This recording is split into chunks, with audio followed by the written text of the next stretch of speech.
It's always interesting to me when a client will tell me that their identity is linked to that of being a smoker, and so therefore they cannot quit smoking because they don't know how to change that identity.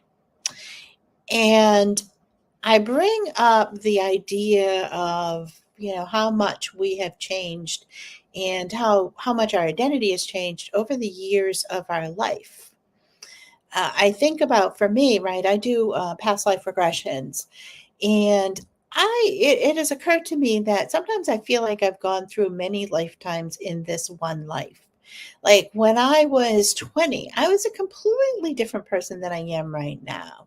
And, when I was 30, right, and I was, just starting my family, again, I was a completely different person than I am right now. Right. And then when I was, 40 and, 50, I, really into my career. My kids were getting older, right? And, starting to move out of the house and start their own lives.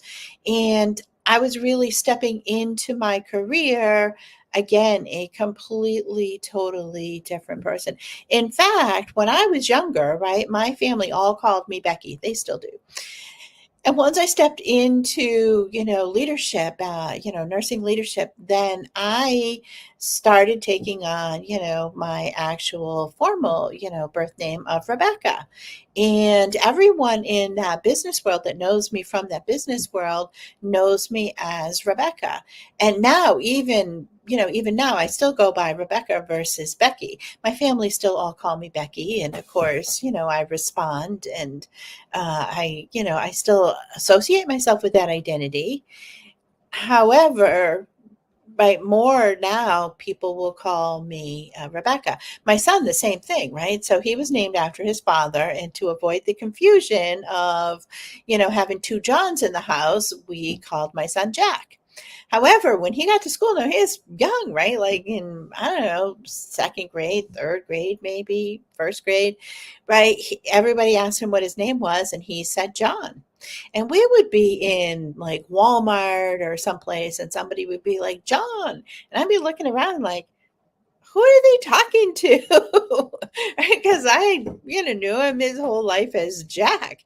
But when he started school, he decided no, he was going to go by the name John. And so that's actually everybody calls him John now because that's the name he goes by. So different identities, right? And that's what we're really talking about. So if you're one of those people that really feel like I don't know who I am, as without smoking, because smoking is just tied to everything that I do. It's that one thing that has just been with me my whole life. Smoking has always been there for me. Think about what has smoking actually done for you. What has it done for you? Has it helped you to have better health? Right? Has it helped you put more money into your savings account? I here in Maryland, I've been told the cigarettes are going up to $14 a pack. I think in New Hampshire, they're still running around $8 a pack. Still, the average person is spending about $3,000 a year on cigarettes. So that's money that could be going into the bank or could be used for something else rather than, right, there's not the cigarettes aren't actually serving you in any way. Your unconscious mind only wants you to think that they are because it wants you to keep smoking because smoking is familiar and it likes to do what's familiar. Right? If you take a frog, you put it in a pan of boiling water, that frog is going to jump out of that pan immediately because it senses danger, danger, danger. Take that very same frog, put it in a pan of cold water. Now gradually heat up that pan, gradually heat up that pan, gradually heat up that pan, right? The frog never responds. And by the time the frog realizes that it's in danger, right, it is paralyzed and unable to move, and that frog dies.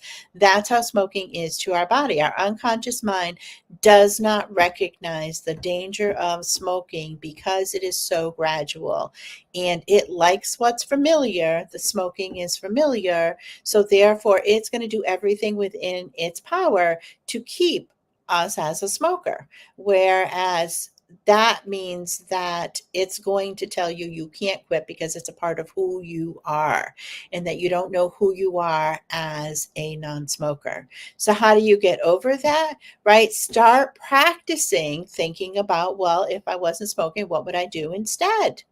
Right? How would I act as a non-smoker? Start watching people who don't smoke. Right? Watch them. What do they do during the times where you figure that you really need to have a cigarette? What are they doing instead? Start role modeling the non-smoker. Start becoming familiar. Start practicing it in your mind. Very, very powerful, because now your unconscious mind becomes familiar with you as a non-smoker. And then when you say, hey, I'm not going to smoke anymore, it's no longer foreign to the unconscious mind, and the unconscious mind is much more willing to get on board and say, okay. So practice, right? When you go to bed at night, lay there for a few minutes thinking about how your day as a non-smoker would have gone. And every day that you do that, right, just try to smoke a little bit less as you're practicing becoming a non-smoker. Just keep practicing until all of a sudden you're not smoking anymore. This is Rebecca with Mind Over Matter Hypnosis. Hope you're finding these videos helpful, and I hope you have a great day.